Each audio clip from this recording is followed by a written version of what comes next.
ಎಂಥ ಇಂಟ್ರೆಸ್ಟಿಂಗ್ ಅಂದ್ರೆ Sunday Delhi climate ಸುಂದರ, ಅತಿ ಸುಂದರ ಅಂತ ಹೇಳಿದ್ರು. ಆದ್ರೆ ಪಟ್ಟದ ಸಿಹಿ ಗಳಿಗೆ ಬಯಸಿದ್ದಂಥ ಡಿಕೆಶಿಗೆ ಕ್ಲೈಮ್ಯಾಕ್ಸ್ ಉಲ್ಟಾ ಹೊಡೆದ್ಬಿಟ್ಟಿದೆ. ನಾಳೆ ಬಿಟ್ಟು ನಾಡಿದ್ದು ಬಜೆಟ್ ಪೂರ್ವ ಜಂಟಿ ಅಧಿವೇಶನ ಆರಂಭ ಆಗ್ತಾ ಇದೆ. ಅಲ್ಲಿ 1 ವಾರ ಟೈಮ್ ಲ್ಯಾಪ್ಸು. ಅಲ್ಲಿಗೆ ಸಿಎಂ ಕುರ್ಚಿ ಕಸರತ್ತು ಮುಂದಿನ ತಿಂಗಳಿಗೆ ಮುಂದೂಡಿಕೆ ಆದ ಹಾಗಾಯ್ತು. ಒಂಥರ ತಾಳ್ಮೆ ಸಂಯಮದ ಪರೀಕ್ಷೆಯ ಕಾಲ.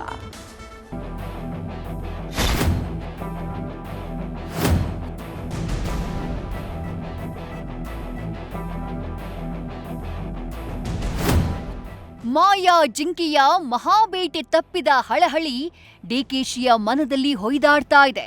4 ದಿನ ದೆಹಲಿಯಲ್ಲೇ ಠಿಕಾಣಿ ಹೂಡಿದ್ರೂ ಆಸೆಗಳು ಕರಗಿ ನಿರಾಸೆಗೆ ದೂಡಿದಂತೆ ಕಾಡ್ತಿದೆ. ಶುಭ ಸುದ್ದಿಯ ನಿರೀಕ್ಷೆಯಲ್ಲಿದ್ದಂಥ ಡಿಕೆಶಿಗೆ ಒಲವಿನ ಪೂಜಾ ಫಲ ಸಿಗ್ಲಿಲ್ವೋ ಏನೋ ಅನ್ನುವ ಡೌಟ್ ಹೊಡಿತಾ ಇದೆ. ನಿನ್ನೆ ಡೆಲ್ಲಿಯಿಂದ ರಿಟರ್ನ್ ಆದ ಕಾಂಗ್ರೆಸ್ನ ಕನಕನಿಗೆ ವಾರದ ಅಧಿವೇಶನ ಅಡ್ಡಿಗೆ ತಳ್ಳಿದೆ.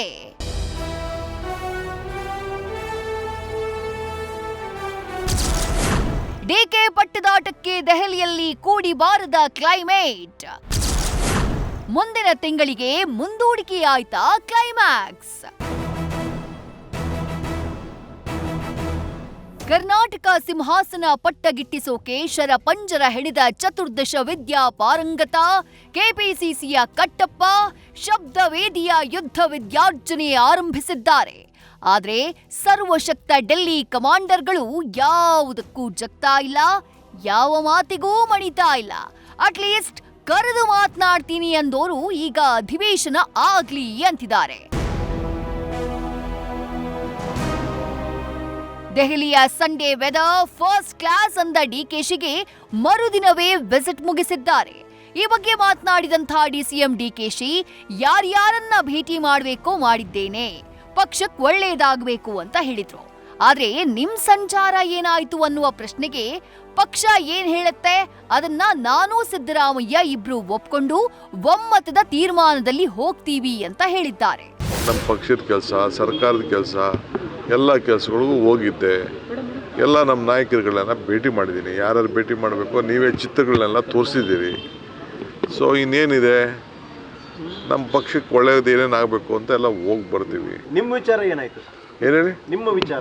ನನ್ನ ವಿಚಾರ ಹೇಳ್ತಾ ಇದ್ದೀನಲ್ಲ, ನಮ್ಮ ಪಕ್ಷ ಏನು ಹೇಳ್ತದೆ, ನಾನು ಸಿದ್ದರಾಮಯ್ಯ ಇಬ್ಬರು ಸೇರಿ ಒಪ್ಕೊಂಡು ಒಮ್ಮತದ ತೀರ್ಮಾನದಲ್ಲಿ ಇಬ್ಬರು ಇರಬೇಕಾದ್ರೆ ನಿಮಗೆ ಗಡಿಬಿಡಿ ಆಗಿದೆ. ಅಂದರೆ ಮುಖ್ಯಮಂತ್ರಿಗಳ ತಮ್ಮನ್ನ ಕರೆಸ್ತಾರೆ ರಾಹುಲ್ ಗಾಂಧಿ ಅವರು ಅನ್ನುವಂಥ ಒಂದು ಚರ್ಚೆ ಇತ್ತು ಸರ್. ಆ ರೀತಿ ಏನಾದರೂ ಒಂದು ಯಾವಾಗಲೂ ಹೋಗುವಂಥ ದಿನಾಂಕ ಏನಾದ್ರು ನಿಗದಿಯಾಗಿದೆ? ನೋಡೋಣ, ಅಸೆಂಬ್ಲಿ ಮುಗಿಸೋಣ, ಆಮೇಲೆ ಮಾತಾಡೋಣ.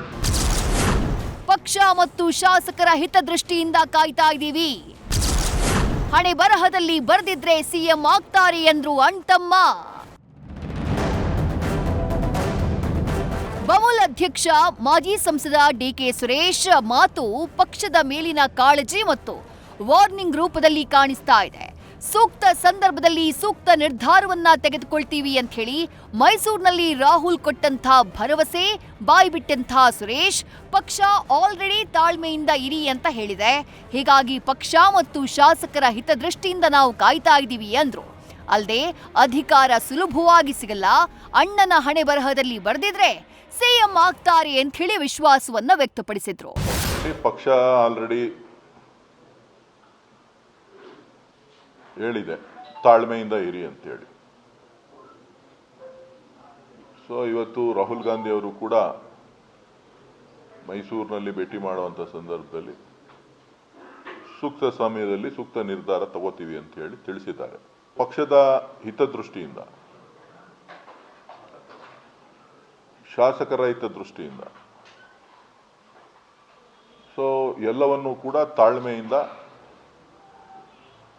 ಎಲ್ಲ 140 ಶಾಸಕರನ್ನು ಒಟ್ಟಾಗಿ ತೆಗೆದುಕೊಂಡು ಹೋಗಬೇಕು ಅನ್ನೋ ಗುರಿಯನ್ನ ಇಟ್ಕೊಂಡು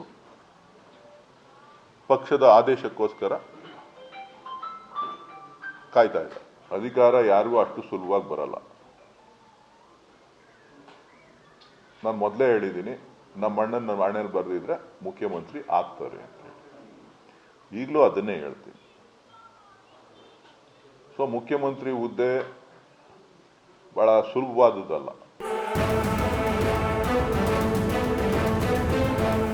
ಇನ್ನು ಅಧಿವೇಶನ ಆರಂಭಕ್ಕೆ 2 ದಿನ ಮೊದಲೇ ಡಿಸಿಎಂ ಡಿಕೆಶಿ ವಿದೇಶಿ ಯಾತ್ರೆಗೆ ತೆರಳಿದ್ದಾರೆ. ವಿಶ್ವ ಆರ್ಥಿಕ ಶೃಂಗಸಭೆಯಲ್ಲಿ ಭಾಗಿಯಾಗೋಕೆ ಇವತ್ತು ದಾವೋಸ್ಗೆ ತೆರಳಿದ್ದಾರೆ.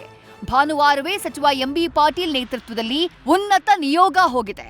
ಆದ್ರೆ ಡಿಕೆಶಿ ತಮ್ಮ ವೈಯಕ್ತಿಕ ರಾಜಕೀಯಕ್ಕಾಗಿ ವಿಳಂಬ ಮಾಡಿದ್ರು ಅನ್ನುವಂಥ ಚರ್ಚೆ ಹಬ್ಬಿತ್ತು. ಒಟ್ಟಾರೆ ಸಂಕ್ರಮಣದ ಶುಭ ಫಲದ ನಿರೀಕ್ಷೆಯಲ್ಲಿದ್ದ ಡಿಸಿಎಂ ಇನ್ನೆಷ್ಟು ದಿನ ಕಾಯೋದು ಅನ್ನುವ ಚಿಂತೆಯ ಗೆರೆ ಹಣೆಯ ಮೇಲೆ ಎಳೆದಿದೆ. Shivaprasad, political bureau, news first.